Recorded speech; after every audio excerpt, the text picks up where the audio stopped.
ಮಂಗಳೂರಿನ ಕುದ್ಮಲ್ ರಂಗರಾವ್ ಪುರಭವನದಲ್ಲಿ ಮಂಗಳವಾರ P P Gomathi memorial education trust, Mangaluru ವಿಶ್ವವಿದ್ಯಾನಿಲಯ, ದಕ್ಷಿಣ ಕನ್ನಡ ಜಿಲ್ಲಾ ಕನ್ನಡ ಸಾಹಿತ್ಯ ಪರಿಷತ್, ದಕ್ಷಿಣ ಕನ್ನಡ ಜಿಲ್ಲಾ ಕಾರ್ಯನಿರತ ಪತ್ರಕರ್ತರ ಸಂಘದ ವತಿಯಿಂದ ಆಯೋಜಿಸಲಾದ ಪಿಪಿ ಗೋಮತಿ ಸ್ಮಾರಕ ವಾರ್ಷಿಕ ಉಪನ್ಯಾಸದ ಸಂದರ್ಭ ಸಭಿಕರ ಜೊತೆ ಅಂತಾರಾಷ್ಟ್ರೀಯ ಬೂಕರ್ ಪ್ರಶಸ್ತಿ ವಿಜೇತೆ ಬರಹಗಾರ್ತಿ ದೀಪಾ ಭಸ್ತಿ ಸಂವಾದ ನಡೆಸಿದರು. ನಮ್ಮ ಯಾವುದೇ ಧರ್ಮಗಳಲ್ಲಿ ತಪ್ಪಿಲ್ಲ, ಆದರೆ ನಮ್ಮ ಧರ್ಮ ಹೀಗೆ ಎಂದು ಹೇಳಿಕೊಂಡು ದುರುಪಯೋಗ ಮಾಡಿಕೊಳ್ಳುವವರ ಬಗ್ಗೆ ನನಗೆ ವಿಷಾದ ಇದೆ. ಇದು ಎಲ್ಲ ಧರ್ಮ, ಭಾಷೆ, ರಾಜಕೀಯ ಪಕ್ಷಗಳು ಹಾಗೂ ರಾಜಕೀಯ ವ್ಯವಸ್ಥೆಗಳಿಗೂ ಅನ್ವಯವಾಗುತ್ತದೆ. ಈ ವ್ಯತ್ಯಾಸವನ್ನು ಗಮನದಲ್ಲಿರಿಸಬೇಕು ಎಂಬುದು ನನ್ನ ಅಭಿಪ್ರಾಯ ಎಂದರು. ಆಂಗ್ಲ ಭಾಷೆಯಲ್ಲಿ ಬರೆಯುವಷ್ಟು ಸಾಮರ್ಥ್ಯ ಕನ್ನಡದಲ್ಲಿ ನನಗಿಲ್ಲ. ಸ್ವಲ್ಪ ಬರೆಯುತ್ತೇನೆ. ಬರೆಯುವ ಆಸೆಯೂ ಇದೆ. ಕನ್ನಡಕ್ಕೆ ಹತ್ತಿರ ಆಗಬೇಕೆಂಬ ಉದ್ದೇಶದಿಂದಲೇ ಅನುವಾದಕ್ಕೆ ಮುಂದಾಗಿದ್ದು. ಅನುವಾದದ ಮೂಲಕ ಬಹಳಷ್ಟು ಕನ್ನಡ ಪದಗಳನ್ನು ಉಪಯೋಗಿಸುವ, ನೆನಪಿಸುವ ಅವಕಾಶ ದೊರೆಯಿತು. ನಾನು ಫುಲ್ ಟೈಮ್ ಅನುವಾದಕ್ಕೆ ಅಲ್ಲ, ಏನೋ ಮಾಡಬೇಕು ಅನ್ನಿಸಿದಾಗ ಅನುವಾದ ಮಾಡ್ತೇನೆ.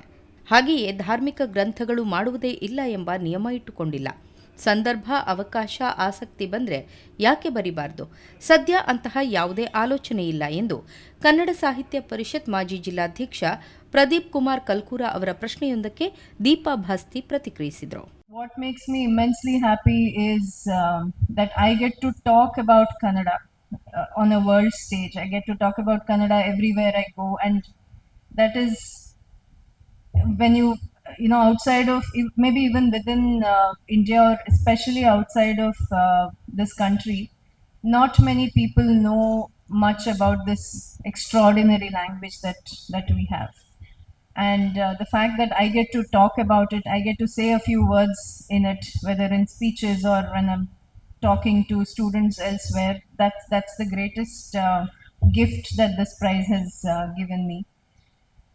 To me, Kannada is an emotion. It is, I like who I am when I'm speaking in Kannada. And but having said that, mine is not a blind love for the language, because I believe that blind love for anything at all, be it language or community or even the country, is not it's not a very healthy thing for the very object of your affection.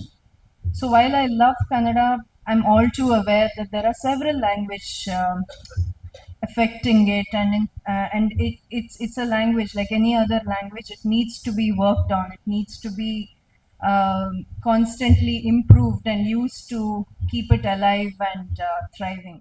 Mangaluru ವಿಶ್ವವಿದ್ಯಾನಿಲಯದ ಕುಲಪತಿ professor PL ಧರ್ಮ ಪ್ರಾಸ್ತಾವಿಕವಾಗಿ ಮಾತನಾಡಿದರು.